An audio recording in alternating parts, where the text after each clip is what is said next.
Hello, this is Darren Lee, and welcome to the channel. We wanted to tell you a little bit about Growers Direct and how it got started, how the concept of it even came to be. And it really started with a project that we were working on out in East Texas. See, my dad and I had gone on a fishing trip and got rained out.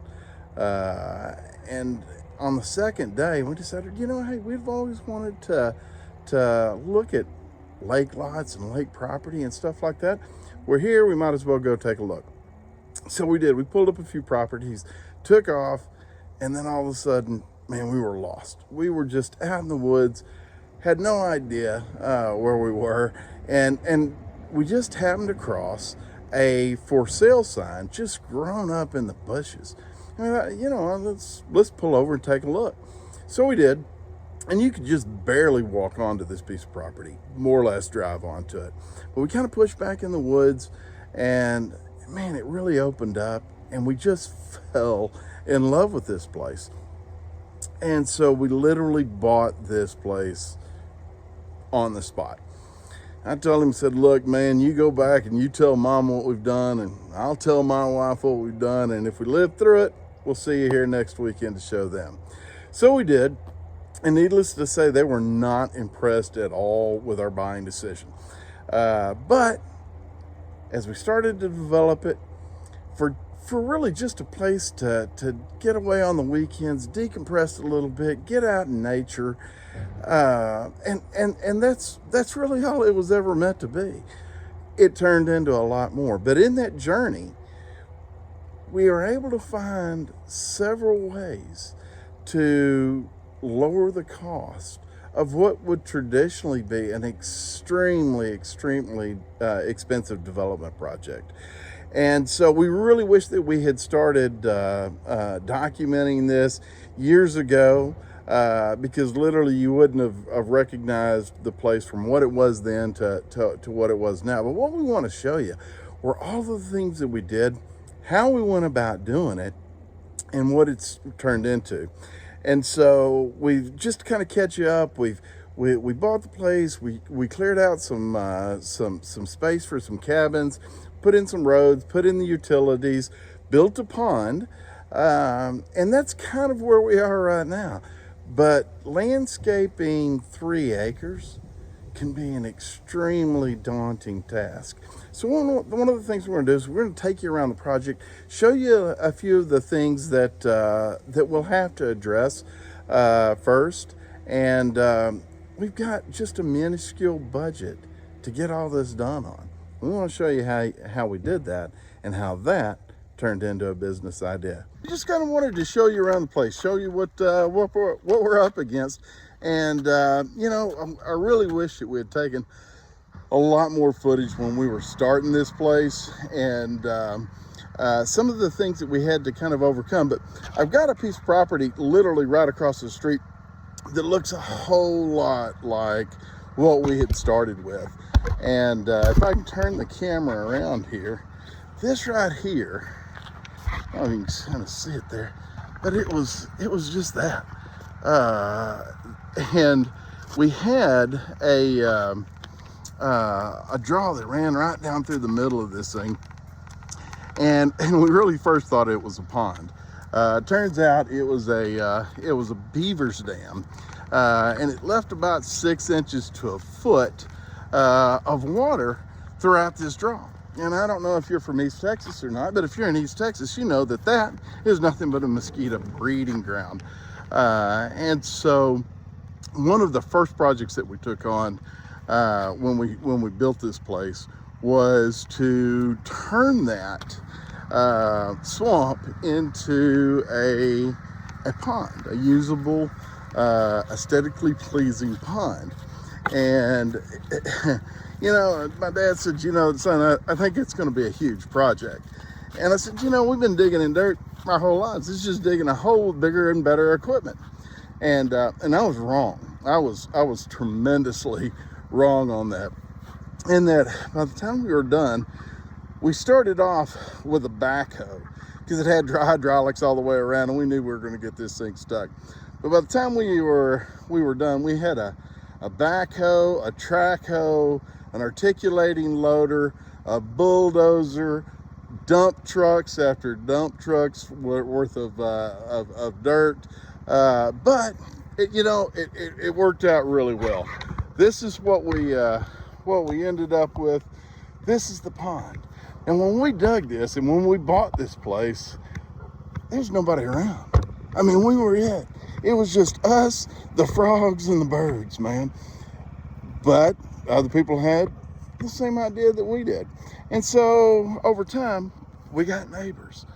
And the neighbors like to clear out a lot of the underbrush and reduce the number of trees and kind of open it up where we really just kind of want to close it off. So over the years, one of the things that we're going to fix in this first round of landscaping is we're going to do a lot of screening, a lot of partitioning off. Now we know that the neighbors wanted to clear theirs out so that they had a good view of the pond. So we wanted to respect that. But it's how you do that screening. Because right now, when I pee off my porch, I don't want him to wave at the neighbor peeing off his porch. Because that's what we do in East Texas. We're porch pissers. So we wanted that privacy, whether you just wanted to have a beer out on the deck or whatever. You kind of want that privacy out here. And it was one of the primary reasons for buying out here. So one of the things that we've got to do is we've got to close this in, right? We've got this levee across here. I'll see if I can't get some better pictures of it, but I'll take you around and I'll show you some of the major things that we want to accomplish this year in this endeavor and how we're able to get it done for a fraction of the cost. And so it's extremely helpful to be able to go through and to see like where your shady spots really going to be after you clear everything out. Where's your heavy runoff areas? That was one of the major things that we had to take on out here was erosion control, especially when the land next door cleared out all the underbrush and took out a lot of the trees.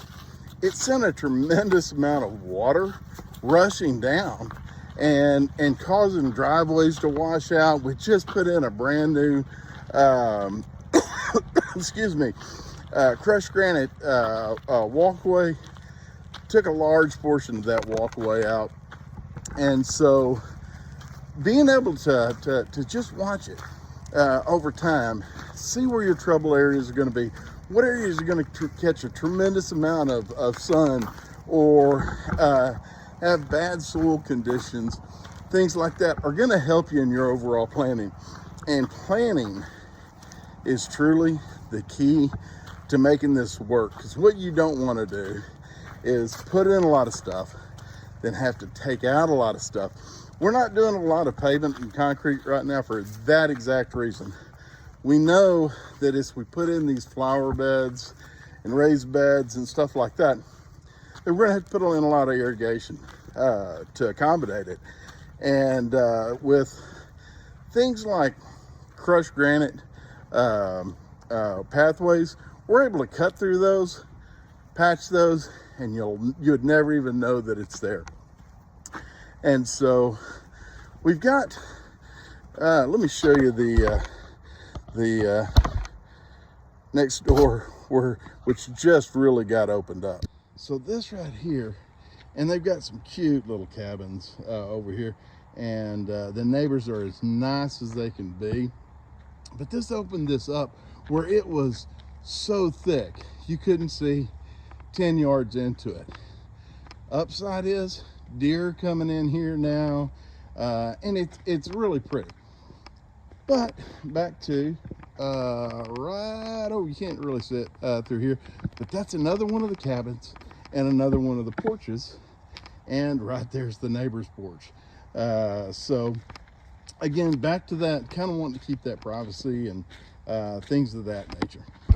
So this is another area that we wanted to address this year, and we call this the wedding site because my niece had gotten married here.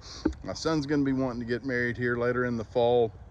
And so last summer, when it had gotten so dry, we decided to go ahead and go around and dig out an island green. And so that's one of the projects that we're going to try to get done this year within that budget. And I mean, it looks nothing like a wedding site right now. You've got piles of dirt everywhere. We'll show you how you can use that dirt effectively to help reduce some of the cost of the overall landscaping project. All right, so that's kind of where we are and what we're starting with. And what we're going to do is we're just going to kind of provide you some updates along the way, as well as secrets to propagating the plants that you want out in your landscape. And that's really where kind of the business idea came. How do you build your inventory for plants for a backyard nursery, as well as landscaping your own place? So whatever direction you want to head, hopefully following along with us on this journey will help you out. So we'll see as the project progresses.